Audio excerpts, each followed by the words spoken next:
Bonsoir à tous, bienvenue sur le plateau Equinox Soir, votre décryptage quotidien de l'actualité de lundi à vendredi entre 19h et 21h. Si le double scrutin législatif et municipal doit se tenir en février 2020, Paul Biya a jusqu'à lundi 11 novembre minuit pour convoquer le corps électoral. Dans le cas contraire, on rentrera automatiquement dans une autre rallonge du mandat des députés, la troisième en l'espace de 12 mois. Le président de la République pourra s'appuyer sur l'article 15, alinéa 4 de la loi fondamentale pour justifier cette autre rallonge. Cet article prévoit qu'en cas de crise grave ou lorsque les circonstances l'exigent, le président de la République peut, après consultation du président du Conseil constitutionnel, des bureaux de l'Assemblée nationale et du Sénat, demander à l'Assemblée nationale de proroger et d'abréger son mandat. Après le grand dialogue national, la paix est loin d'être retrouvée dans les régions nord-ouest et sud-ouest du Cameroun. Tout à l'heure à 20h, madame, monsieur, ce sera la grande édition d'information et après, ce sera le débrief du journal. Tout de suite et maintenant, madame, monsieur, c'est le fait du jour.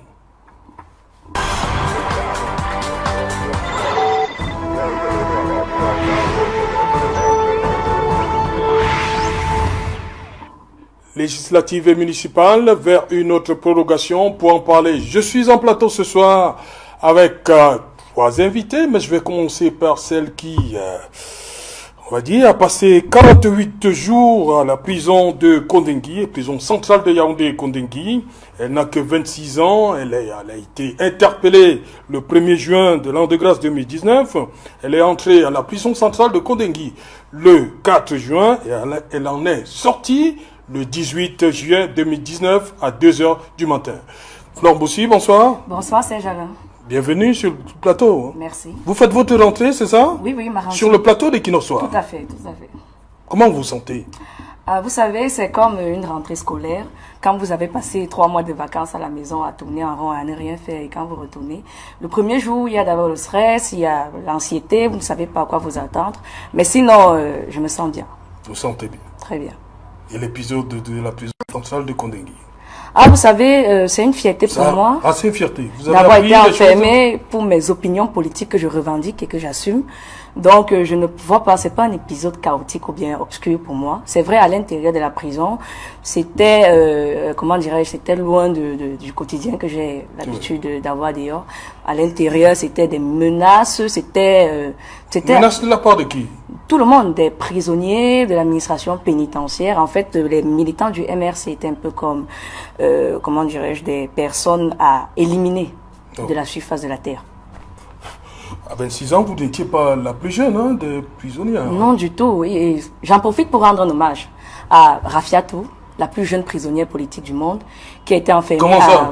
Oui, elle a été enfermée. Vous avez enfermée. fait le tour des prisons du monde? Bon, c'est ce qui nous a été rapporté. Ah oui, Rafiatou. Oui, elle a Qui été... est Rafiatou? Alors, Rafiatou, pour le dire de façon inédite, c'est ma petite cousine qui était venue m'accompagner le jour des marches blanches du MRC le 1er juin. Parce que, étant étudiante, elle se disait que s'il y a des gens qui revendiquent, j'aimerais bien voir comment ça se passe parce qu'un jour, je serai sûrement appelée à revendiquer un droit fondamental qui me revient de droit. Donc voilà comment elle m'accompagne au niveau de la poste centrale, mais malheureusement, elle se fait interpeller et elle m'accompagnera le 4 juin au niveau de la prison centrale de Kondengui au quartier 5. Ok. Vous étiez dans le même quartier? Tout à fait. En fait, le quartier, les femmes ont droit à un seul quartier. Oui, un seul quartier. Oui. Ok. Bienvenue sur le plateau Flore Boussi. Merci. Bonsoir, Loïs Parfum-Boum. Bonsoir Serge, bonsoir à tout le panel et bonsoir aux téléspectateurs d'Equinox. Voilà, vous êtes le régional adjoint, c'est bien cela? Vice-président SDF pour le centre. Bienvenue une fois de plus, Loïs Parfum. Merci. Angelbert et son Babengona, bonsoir. Bonsoir monsieur. Bienvenue sur le plateau. Merci de m'accueillir. C'est un bon retour, Angelbert Bengona. Ça fait un bon bout. Un bon bout, effectivement. Occupé à d'autres choses. Ok. Donc, je vous remercie de m'accueillir. Voilà, Angelbert Bengona. Tel que les choses se présentent là, est-ce que on s'achemine véritablement vers une prorogation? Vous avez donné les dispositions qui permettent oui. la prorogation. Il faut dire à tous ceux qui nous regardent que vous avez cité les dispositions qui concernent la prorogation du mandat des députés. Des députés. Voilà. et que, en ce qui concerne le mandat des conseillers municipaux, il n'y a plus de possibilité de prorogation. Parce que la prorogation ne peut intervenir que pour un délai de 18 mois.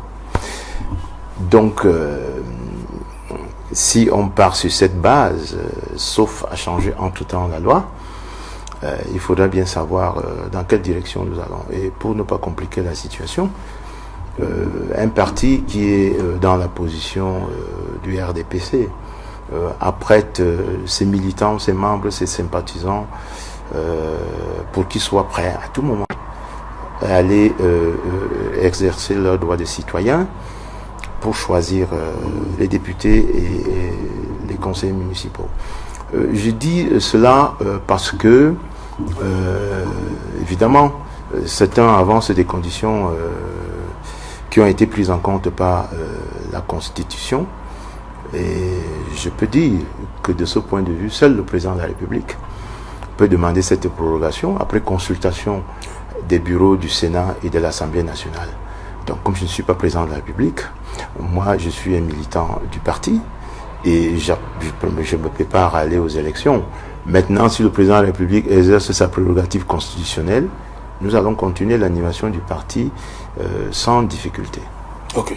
Flambouzi, sur cette situation, vous êtes prêt? On dit que du côté du MRC, vous êtes prêt là pour le double scrutin municipal législatif.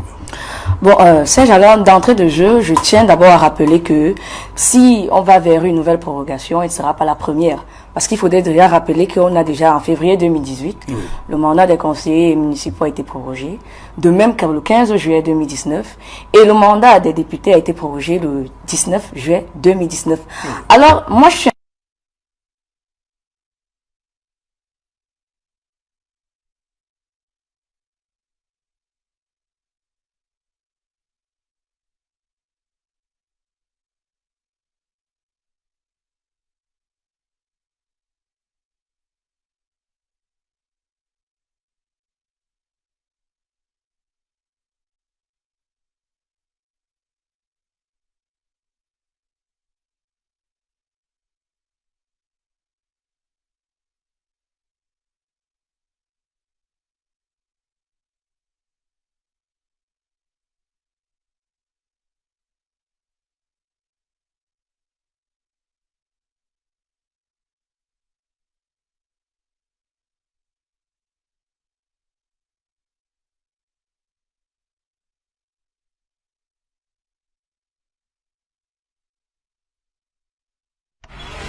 Bon, j'étais en train de rappeler que nous avons déjà assisté à 3 prorogations à ma connaissance. Février 2018 pour les élections municipales, 15 juillet 2019 pour les élections municipales encore, et pour les élections législatives, nous avons assisté à une prorogation le 19 juillet 2019.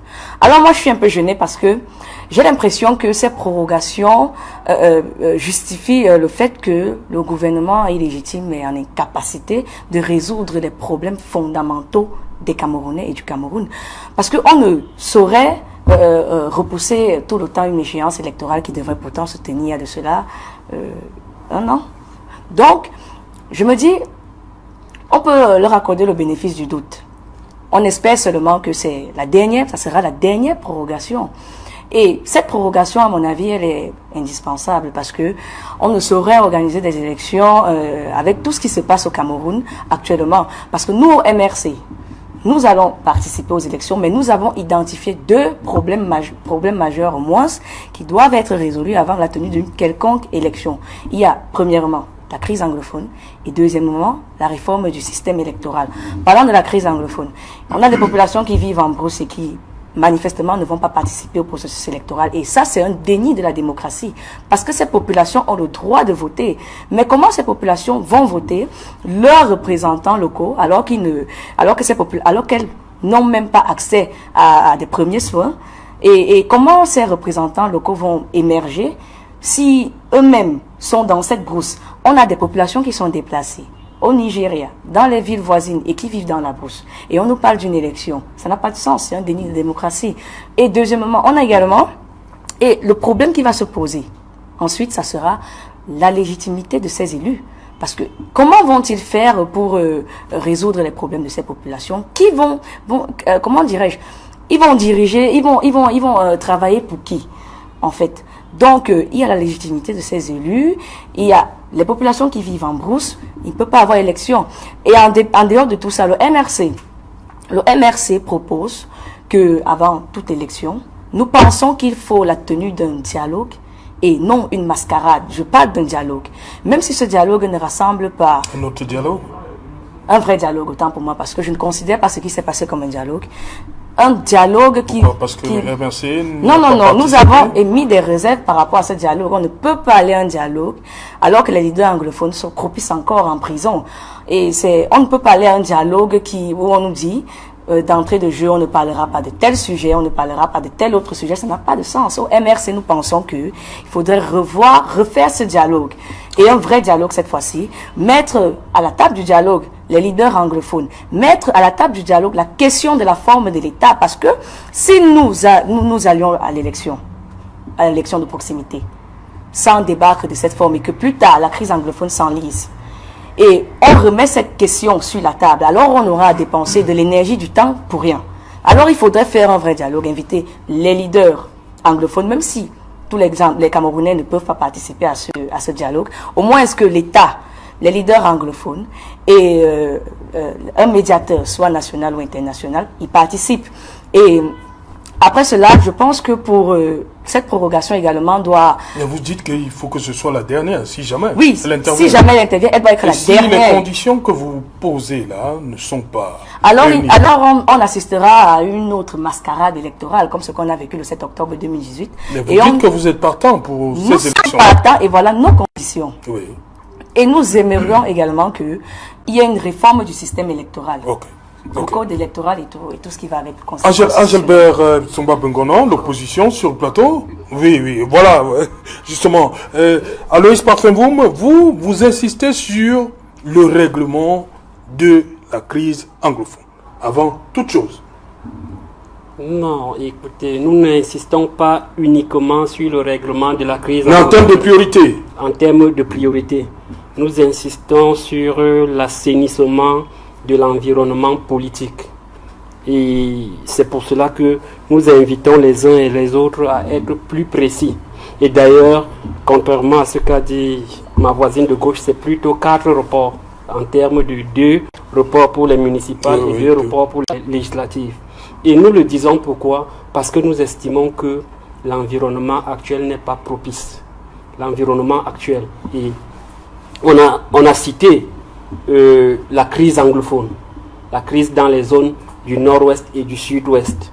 On ne peut pas faire une élection à l'heure actuelle dans cet environnement. Je vous donne quelques chiffres. Dans le sud-est, il y a eu uniquement 1250 inscrits tout au long de l'année. Dans le nord-ouest, dans le sud-ouest, 6000. Ça veut dire que là-bas, les gens ne participent pas. Deuxième indicateur, il n'y a pas de structure vitale en termes de structure politique, de structure électorale. C'est-à-dire que l'ECA n'existe pratiquement plus dans ces zones. Troisième chose, c'est que les candidats, les potentiels candidats, sont tous soit à Yaoundé, soit à Douala. Et même les députés sortants, indifféremment du parti politique, qu'ils soient du SDF, du RDPC ou de quelque autre parti, ils sont à Yaoundé. Il n'y a pas de vie dans ces zones. Donc, si on essaye d'organiser une élection, on va consacrer une fois de plus la sécession. C'est-à-dire que dire qu'à Yaoundé, à Douala, il y a élection, et dans les autres zones, estimer que, bon, ils peuvent rester. Et je vous donne un autre indicateur, c'est que en 2018, il y a seulement eu 5% d'électeurs dans le nord-ouest, 15,97% dans le sud-ouest. À ce niveau, et j'ai eu les dernières informations du terrain aujourd'hui, la situation n'est guère reluisante.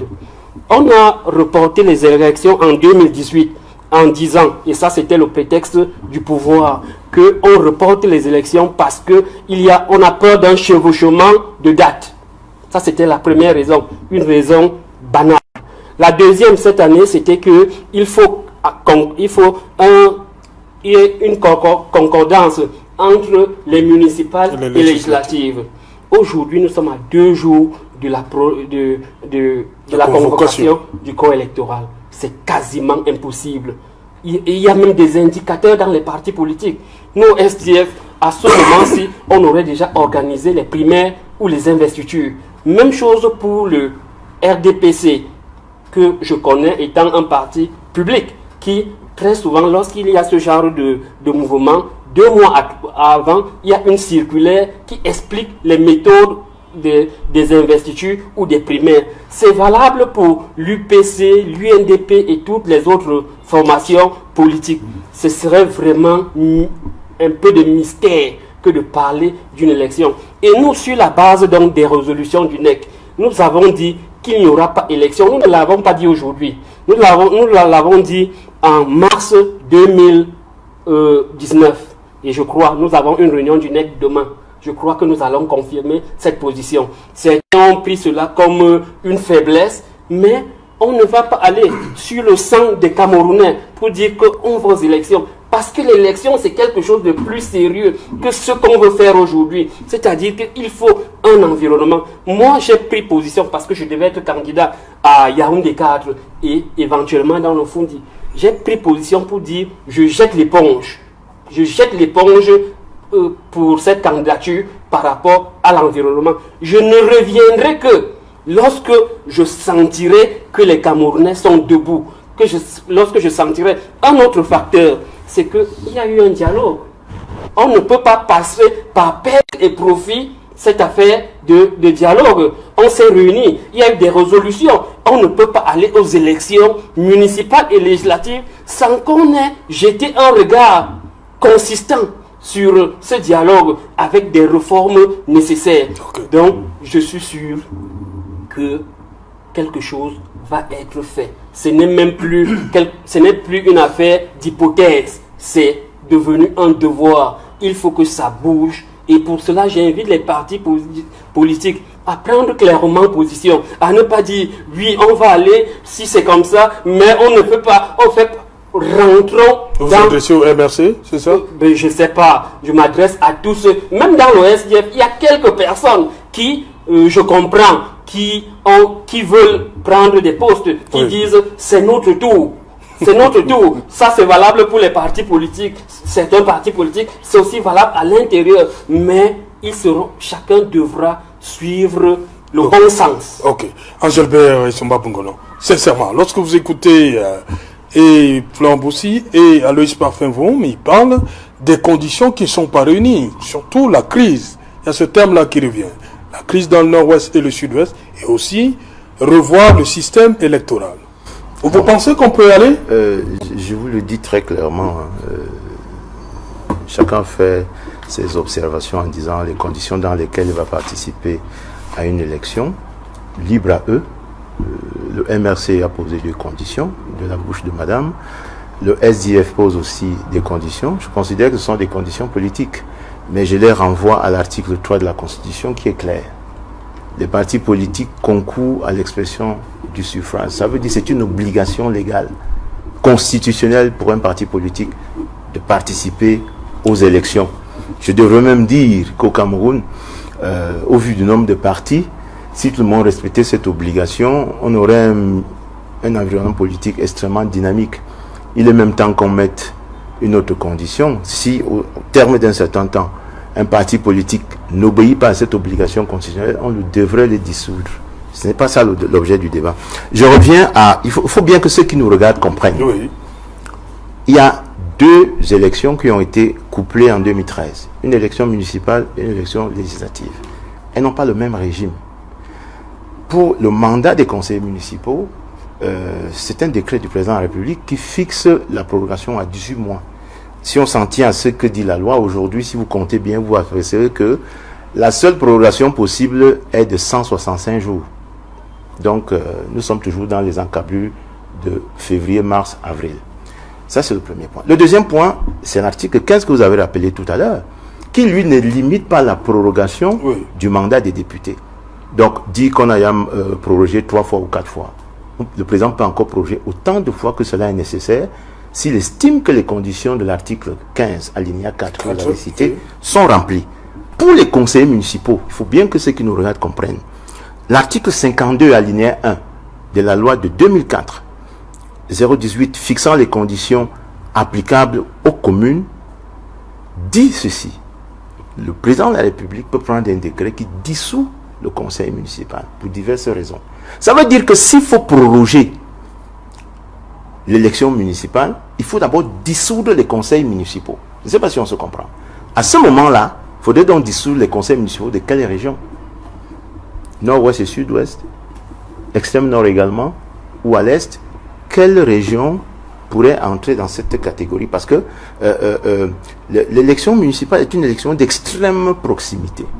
Donc il ne faut pas que dans une confusion de langage, on veuille faire comprendre un message qui pourrait s'appliquer à l'élection des députés aux conseils municipaux. Je vous dis qu'en ce qui concerne les conseils municipaux, sauf à dissoudre d'abord les conseils municipaux des zones qui sont en situation de crise sécuritaire, le président ne peut proroger que de 165 jours. Ça, c'est les conseils municipaux. Et j'ai dit, madame a parlé de légitimité. Bon, je n'entre pas dans le débat sur le dialogue, parce que le MRC a refusé de venir à ce dialogue. Donc, pour nous, c'est un dialogue qui est déjà acté. Il n'y aura pas de dialogue, sauf si c'est le MRC qui le convoque, dans les conditions et les formes que madame souhaite. Je reviens sur ce que disait monsieur Aloïs Parfum-Vom. Si donc Elecam n'a pas fonctionné, comment monsieur Mvouma a eu le chiffre de 1250 inscrits au nord-ouest et 6000 inscrits au sud-ouest? C'est bien Elecam qui fait les inscriptions sur les listes électorales. Ça veut dire que des gens se sont inscrits. Et je lui rappelle que pour l'ensemble du territoire, 2 janvier 2019 au 31 août 2019, période ouverte pour les inscriptions électorales, on n'a pas dépassé 408 000 inscrits. Donc, ce n'est pas la première fois que dans certaines zones, on aura des inscriptions, sauf si lui nous indique le curseur qui pour lui semble être le bon. L'inscription sur une liste électorale au Cameroun est libre, elle n'est pas obligatoire. C'est un citoyen qui, en âge de voter, décide d'aller librement s'inscrire. Donc, on ne peut pas en vouloir à ceux qui ne s'inscrivent pas. Dans d'autres pays, l'inscription automatique, c'est-à-dire dès que vous atteignez la majorité électorale, on vous bascule dans le fichier électoral. Maintenant, s'agissant des investitures, j'aimerais bien qu'ils me disent. Alors, je pense que si c'était vraiment, on aurait sorti les choses. Ça c'est faux, parce que la loi dit ceci.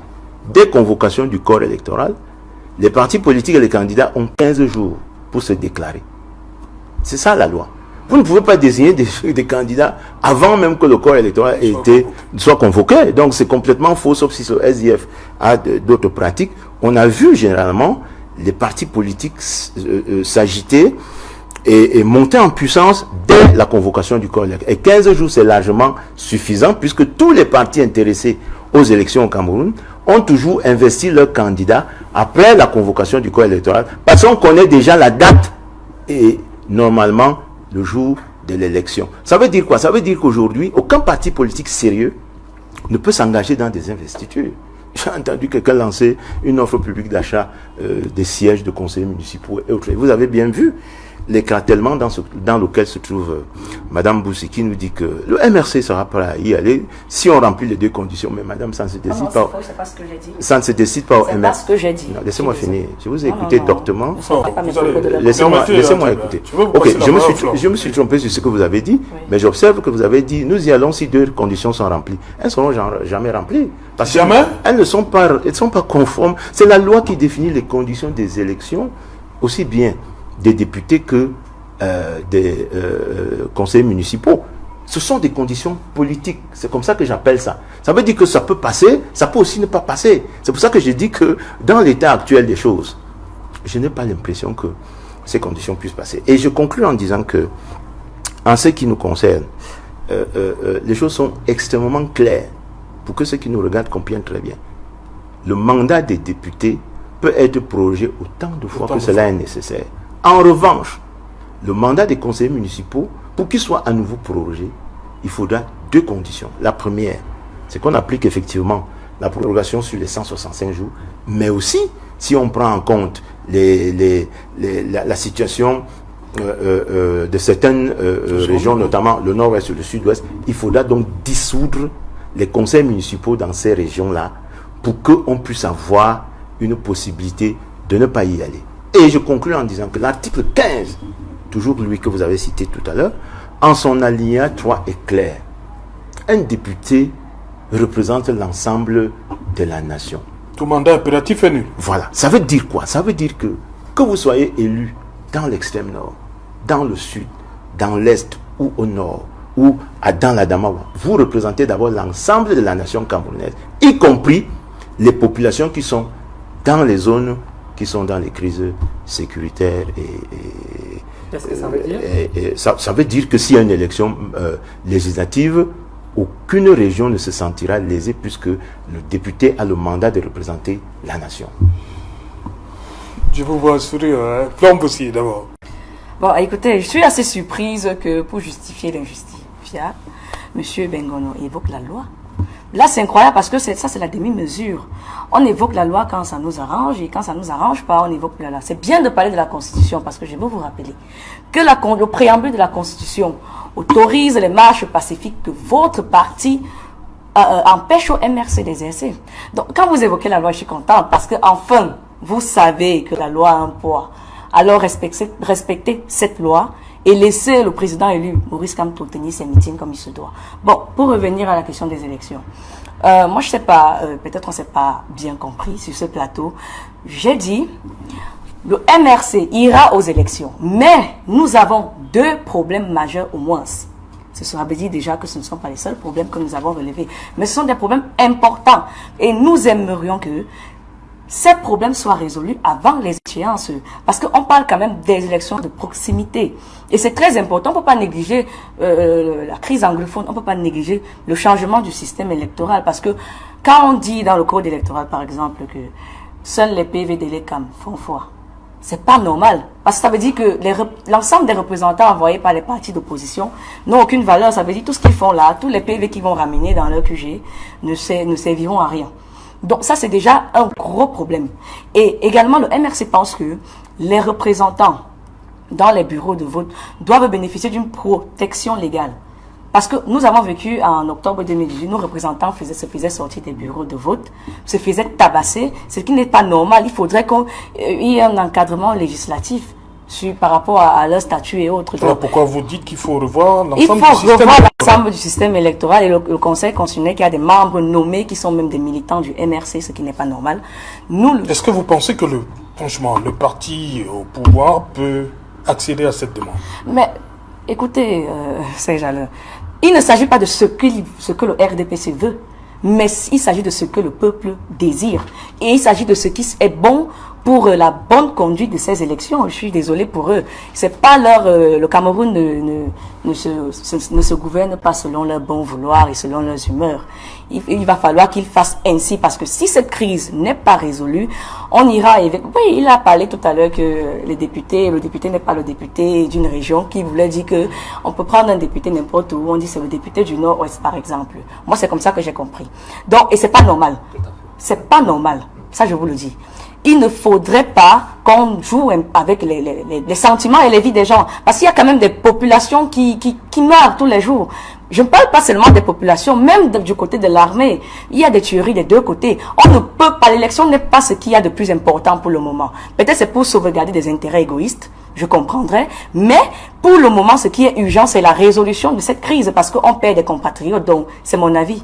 Ok, Aloïs Pafé-vous, mon rythme ouvrant les choses. On a vu le grand dialogue national, il s'est achevé avec un certain nombre de recommandations, mais on constate que les âmes continuent de crépiter. Est-ce que, à l'allure où vont les choses, vous pensez que ce double scrutin, il est envisageable 2020, 2021? D'abord, je note sur ce plateau que Essomba Bengono, comme d'habitude, banalise tout.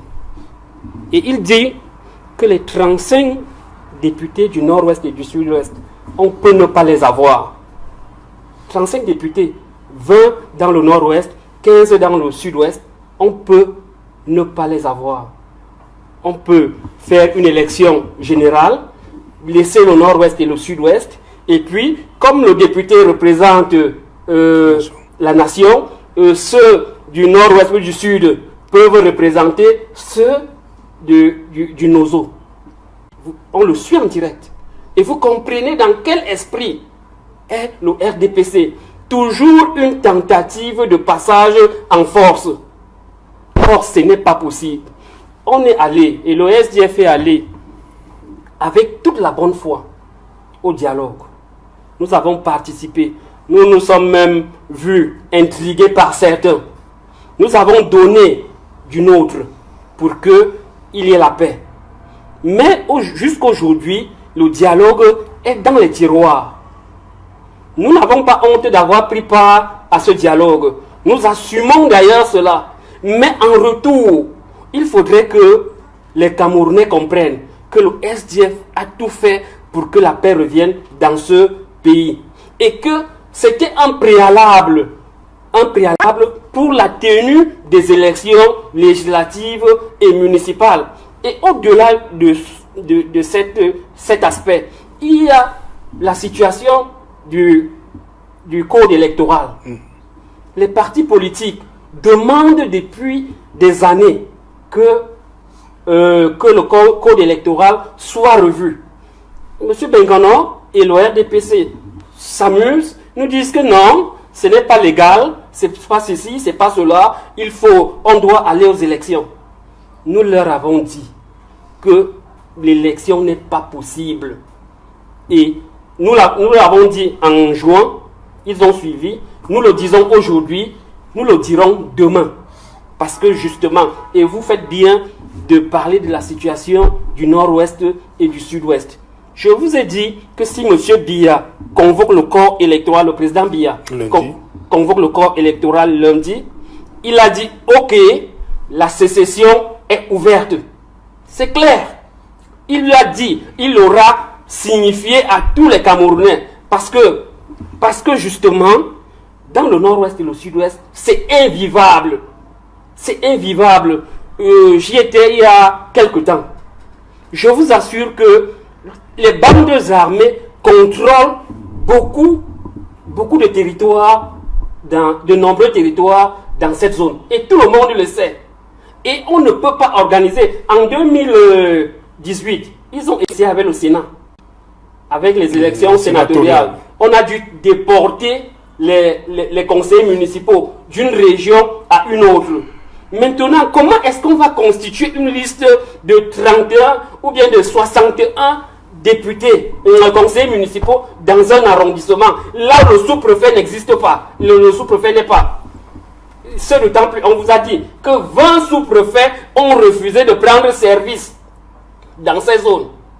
Et c'est à raison. Si Somba Bengon et le RDPC veulent voir mourir et les candidats et les électeurs, ok, on le consacre aujourd'hui, on dit voilà, on va aux élections, vaille que vaille. Et moi je pense que nous sommes à un moment décisif de notre histoire. Okay. Et il va falloir ouvrir les vrais chantiers, des chantiers. Et si on est arrivé à cette situation, il vous parle de 2013. C'est justement parce que en 2013, dans leur jeu de prorogation, ils ont cumulé, et bien avant, parce qu'ils ne respectent aucun calendrier. Et on s'est retrouvé dans une situation de chevauchement construite depuis au moins 10 ans. Et on est là aujourd'hui. Donc il y a eu dialogue, il y a eu des résolutions du dialogue minimalement qu'on les applique. Et dans ces résolutions, il va falloir toucher la Constitution. C'est inévitable. Je vous avais d'ailleurs dit ici que les choses allaient se jouer en salle. Parce que tout semblait, ils étaient toujours sur ce plateau, nous disant que non, on va fixer ceci, on va fixer cela. Mais quand les choses ont commencé à bouger, ils ont dû réfléchir par 2 fois. Et c'est ce que nous leur disons. Nous, à la région du centre, le président Tonga me suit. Dans les prochains jours, dans le fédéralisme qu'on applique au SDF, nous allons prendre une décision forte par rapport aux listes de la région du centre. Parce que nous ne comptons pas aller à ces élections dans l'amusement. Il est donc question que tout soit assaini. Ok. Angèle Bebogolon, je vous ai vu prendre beaucoup de notes. J'apprécie l'exaltation enthousiasmante de M. Aloïs Parfum-Voum, qui nous dit sans rire la capacité de cœur dont il est enceint. Non, cher ami, je commence par madame, pour vous dire que madame, c'est une question de représentation. Il ne s'agit pas de prendre un député dans une région pour le délocaliser. C'est la Constitution qui le dit. Et je suis heureux que vous convoquiez également la Constitution, parce que chaque fois que vous dites que Maurice Kamto est président élu, vous violez la loi. Et je ne sais pas quelle est la loi qui autorise un candidat à se déclarer élu. La loi électorale. Vous voyez, vous m'interrompez une deuxième fois. Moi, je ne vous ai pas interrompu. Si vous pouvez avoir la courtoisie de me laisser développer comme je le fais pour vous. Il n'y a aucune loi qui dit à un candidat de se proclamer proclamé président élu au terme d'une élection présidentielle au Cameroun. Ça n'existe pas. Même dans aucun pays, ça n'existe pas. Donc, j'aime votre attachement aux lois, mais si vous pouviez aller jusqu'au bout. Et s'agissant de la loi sur les libertés, si vous lisez bien cette loi, et même la Constitution, que vous avez convoquée dans son préambule, le régime de liberté, donc son exercice, est déterminé par la loi. Donc, on ne se lève pas et puis on dit « j'exerce mes droits constitutionnels ». Dans aucun pays, ça n'existe. Même la charte africaine de la démocratie et de la gouvernance stipule cela. Le pacte international des droits civils et politiques le réaffirme à nouveau. Donc, c'est toujours la loi qui fixe le régime d'exercice des libertés. Maintenant, vous avez dit le procès verbal de l'ECAM faisant foi. On voit bien, très bien, vous voyez, devant des Camerounais qui regardent une émission sérieuse, vous faites preuve d'une méconnaissance incroyable de la loi électorale. Et l'ECAM, ce n'est pas parce qu'elle est quand même plus fort que les partis politiques. Le processus électoral camerounais est un processus inclusif. C'est-à-dire le processus des partis. Ce sont les partis politiques, ce sont l'administration, c'est l'ECAM et les candidats. Ça veut dire que le seul qui est garant de l'intérêt général du processus, c'est l'ECAM. C'est pour ça que son PV fait foi. Parce qu'il y a des endroits où un parti politique peut ne pas être représenté. Et il faut bien que quelqu'un donne un procès verbal des résultats à cet endroit-là. C'est pour cela que la loi dit, et c'est commun à tous les organes en charge des questions électorales, c'est leur procès verbal en cas de contestation qui fait foi devant le juge de la question électorale saisie. Maintenant, vous avez parlé des agressions de vos représentants dans les partis politiques. Saisissez les juges. Je vous assure, saisissez les juges pour qu'ils rendent rapidement justice sur ces cas d'agression qui sont des voies de fait sur des personnes appelées à faire des actes judiciaires, parce que la consignation de ce qui se passe le jour de l'élection sur un procès verbal est un acte judiciaire. C'est pour ça qu'on parle de consignation. C'est-à-dire que dès qu'on a ouvert le bureau de vote à 8 heures, jusqu'à sa fermeture à 18 heures, ceux qui sont dans le bureau de vote et qui sont chargés de porter à la connaissance de l'autorité publique des faits et gestes qui se sont déroulés dans le bureau de vote sont des agents, j'allais dire, ministériels au sens judiciaire du terme. C'est la loi, c'est les juges. Ce que le peuple veut, bon, moi je ne reviens pas là-dessus. Je vous dis que il faut souvent faire très attention, aussi bien lorsque vous parlez de légitimité. La légitimité dont on parle ici, de mon point de vue, c'est la légitimité rationnelle. C'est-à-dire celle qui est adossée sur une loi. Vous ne pouvez pas parler de légitimité comme ça, parce que sinon, on va confondre cette forme de légitimité au simple charisme. Donc, moi, je dis que Monsieur Mvoum, les 35 députés, personne ne les prend à la légère. Si vous prorogez le mandat, vous demandez la prorogation du mandat des députés. Si on proroge, vous n'aurez jamais 35 nouveaux députés. Vous aurez toujours des députés de ces régions-là qui sont... c'est pas uniquement pour nous, mon cher, c'est pour tout le Cameroun, la situation. Donc on ne dit pas que par des calculs un peu mystiques que nous n'aurons pas. Qui t'a d'ailleurs dit cela? Je me répète, et je voudrais que tu ne me coupes plus, s'il te plaît. Si on proroge le mandat, il n'y aura pas 35 nouveaux députés dans ces régions-là. Il y aura toujours 35 députés anciens. Donc, que ce soit à travers une élection ou à travers une prorogation, le processus sera lancé. Et je suis heureux que vous défendiez ici avec beaucoup d'exaltation et votre attachement aux recommandations du grand dialogue national, dont aucune ne porte sur le processus électoral. Je suis même heureux que vous disiez aux Camerounais, enfin, que les dés n'étaient pas pipés. Parce que qu'est-ce qu'on a entendu avant le grand dialogue? Tout est déjà fait. Et puis, vraiment, c'est un cinéma, c'est le congrès du RDPC. Vous affirmez devant les Camerounais que vous avez pu, à l'intérieur de ce grand dialogue national, porter des idées, porter des choses qui, pour vous, sont le fondement de votre légitimité, de votre fierté à défendre le grand dialogue national. Vous l'avez dit que pour vous, on ne va pas. Non, c'est à toi que je réponds tout de suite en disant que... Non, il dit que si Paul Biya convoque le corps électoral, avec Parfum Voum, ce serait consacrer la sécession. Le décret qui convoque le corps électoral n'est pas un décret qui consacre aucune forme de l'État. Il s'agit de convoquer le corps électoral. Et c'est un décret dont la formulation est consacrée. Est-ce qu'il trouve que dans le nord-ouest et le sud-ouest, pas du tout. Il n'y a pas la paix? S'il y a même une prorogation aujourd'hui, s'il y a une prorogation de ce mandat, ce sera un décret, une loi, parce que le mandat des députés, je le répète, est prorogé par une loi sur la demande du président de la République. Donc aucun décret ne viendra consacrer, parce qu'il n'y a pas un décret pour convoquer, pour proroger les mandats. Le décret qui convoque le corps électoral pour une élection en indiquant la date et le type de l'élection à laquelle nous avons droit. Donc il ne s'agit pas du tout d'un décret qui viendrait consacrer la sécession. Je conclue en disant que je constate une fois de plus que effectivement nous sommes en politique et le MRC comme le SDF ont intérêt à faire avancer des pions politiques et que sur le fond de la loi, sur le fond du principe de démocratie, rappelé à l'article 3 de la Constitution, les partis politiques se forment et exercent leur mission conformément à la loi, dans le respect du principe de démocratie, de l'unité nationale et de l'intégrité. Donc nous sommes d'accord là-dessus que des élections doivent avoir lieu. C'est ça le parti politique. Un bon parti politique doit avoir vocation à aller aux élections, doit même avoir envie d'aller aux élections.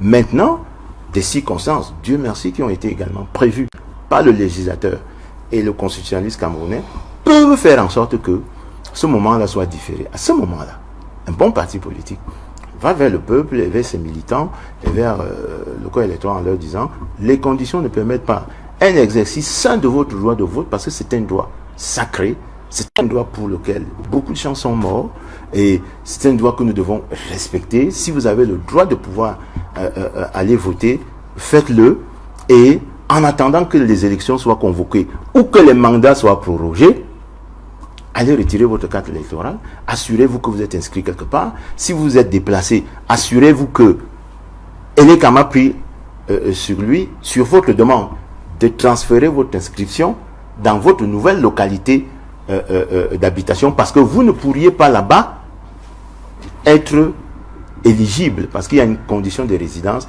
et vous ne pourriez pas élire le moment venu votre conseiller municipal ou votre député si ce transfert n'a pas été régulièrement fait. Donc, c'est ce que je peux dire. Ok, Aloïs Parfait, vous? Non, juste pour dire une ou deux choses. La première, c'est que nous ne nous plaisons pas dans la situation actuelle. Oui.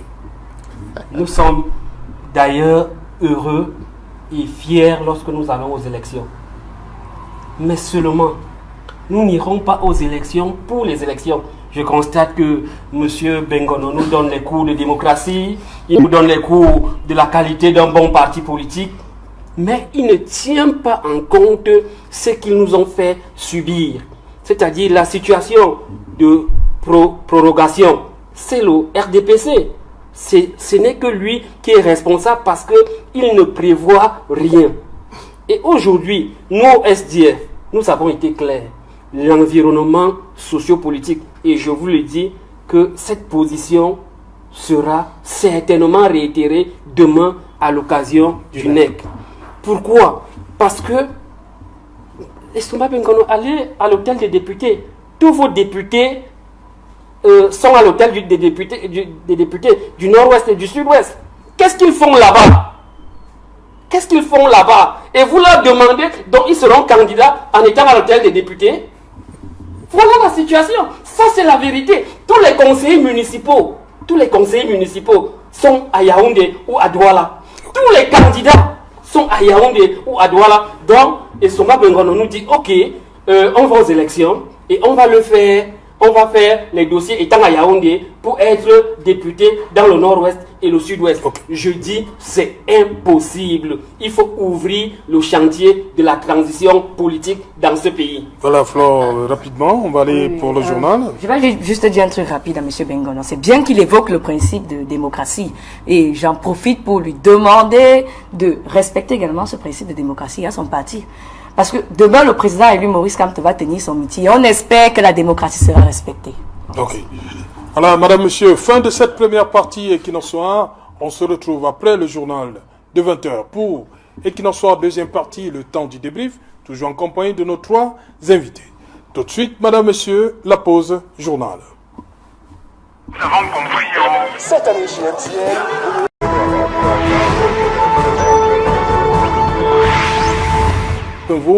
Et Angelbert Estomba Bengono.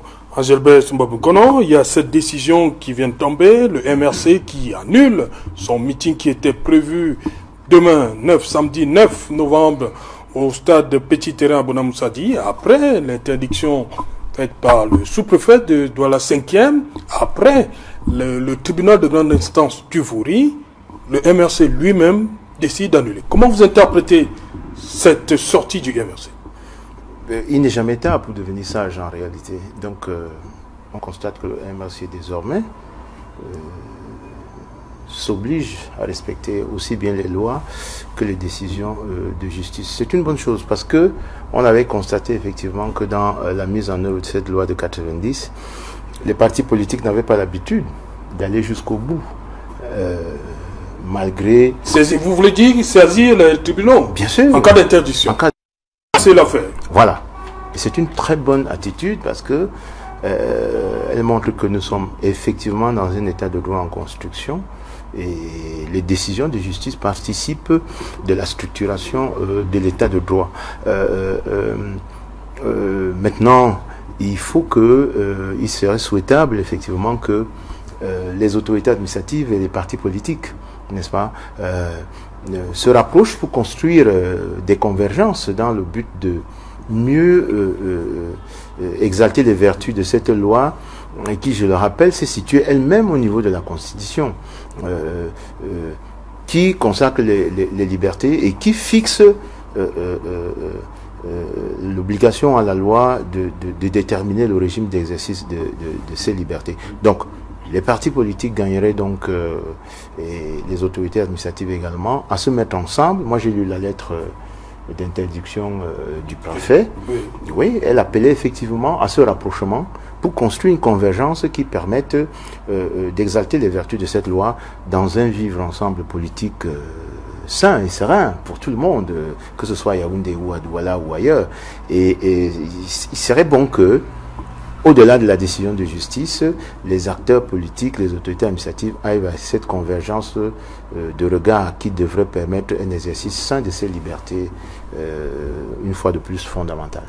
Florent aussi, sur cette décision. Ah, vous savez, Serge-Alain. Parce qu'avec Bolova, on a vu ce qu'on a vu. On n'a pas eu. Les militants ne sont pas rentrés dans la ville. Tout à fait. À Yaoundé, malgré l'interdiction, il y a quand même eu cette sortie des militants pour le stade, l'esplanade du stade Amadou Ahidjo. Mais pour Douala, le MRC dit non, on annule. Alors, je pense que, vu que cette décision m'a trouvé ici sur le plateau d'Equinox, je pense que si le MRC a décidé d'annuler, ce n'est pas anodin. Et forcément, il y a une bonne raison qui accompagne cette décision.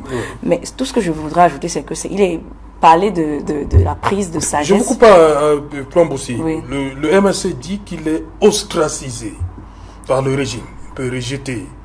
Mais avec raison. On le soupçonne de tout.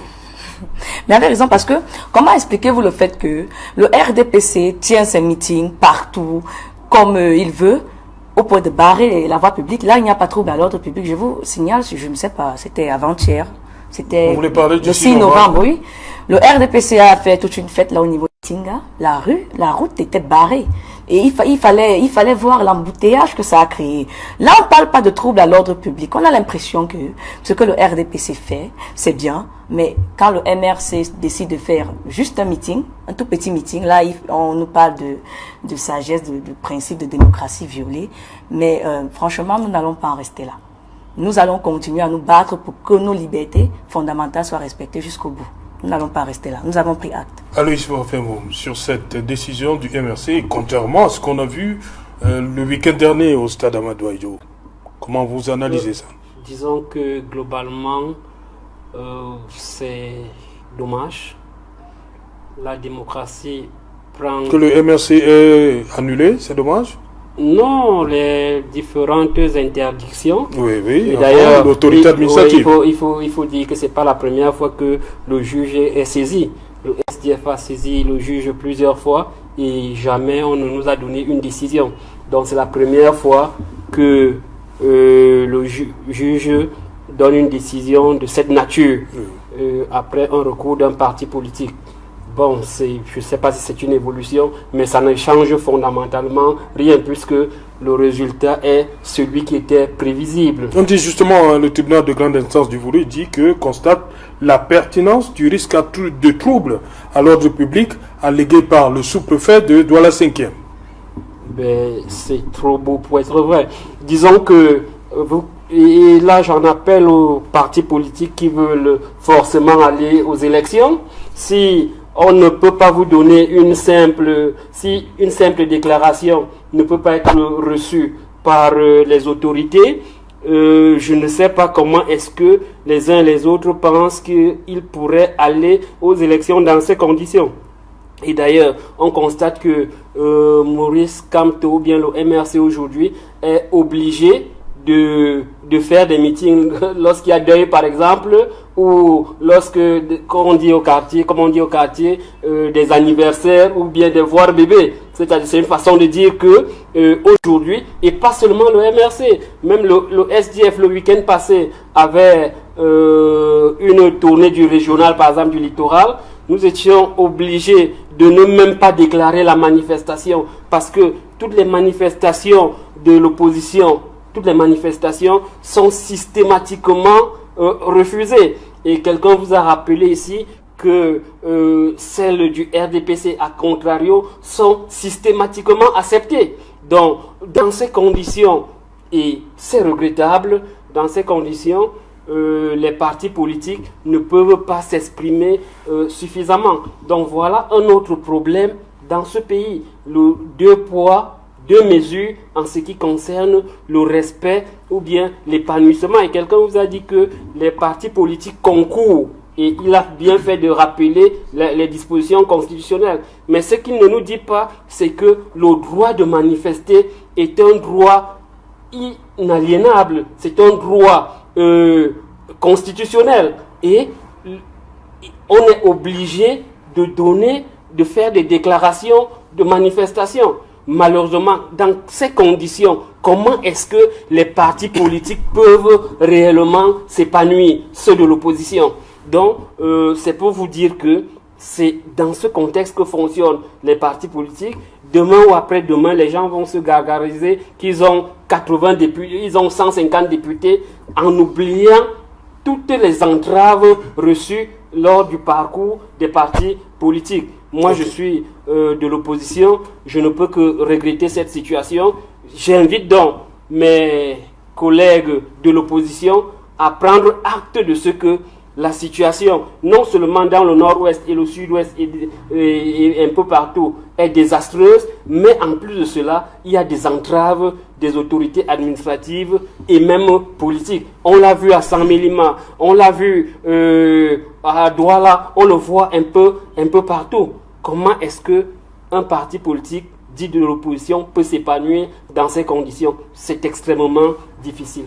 Angèle Sobamgono, il y a cette formule qui revient du 2 poids, 2 mesures. Oui. On s'appuie sur les manifestations du 6 novembre.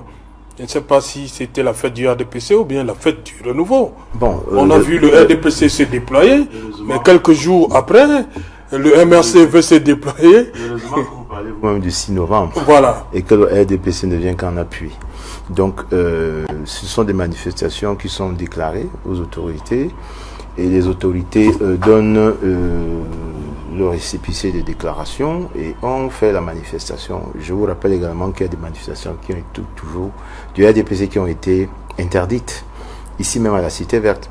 Et c'est bien beau, c'est bien beau de nous dire, même si c'est une fois, monsieur Mvoum, parfait, c'est interdit. Voilà, même si c'est une seule fois. Donc, c'est important. Voilà, vous pouvez considérer ça comme du cinéma. Mais j'observe que vous allez faire du cinéma demain parce que nous avons annoncé une réunion du NEC, qui est une réunion publique qui a été déclarée et qui a été autorisée à Bamenda. Où vous pensez que vous n'en savez rien. Voilà. Il n'y a pas de NEC demain à Bamenda. Okay. Il n'y a pas eu de déclaration. Ne faites pas de déclaration à ça veut donc dire que ça veut donc dire que vous avez menti. Vous avez menti. Vous avez donc dit que vous avez menti à ceux qui nous regardent qu'il y a un NEC demain. En tout cas, il y a un NEC demain. Il y a un NEC demain à Yaoundé. Voilà, ça n'a pas fait l'objet d'une déclaration. Bien, merci de donner la précision que c'est à Yaoundé et qu'à Yaoundé on peut autoriser une réunion du NEC. Et c'est sous-préfet de Yaoundé qui a bien signé. Je dis que ça n'a pas été autorisé. On n'a même pas demandé. C'est ce que je suis en train de vous dire. Bon. Ne dites pas des choses qui n'existent pas. C'est vous qui dites des choses qui sont en violation de la loi et vous voulez qu'on les prenne. Non, vous voulez qu'on les prenne. Mais c'est vous qui faites des affirmations illégales. Parce que vous dites que votre manifestation n'a pas été, et c'est moi qui ai la parole s'il te plaît.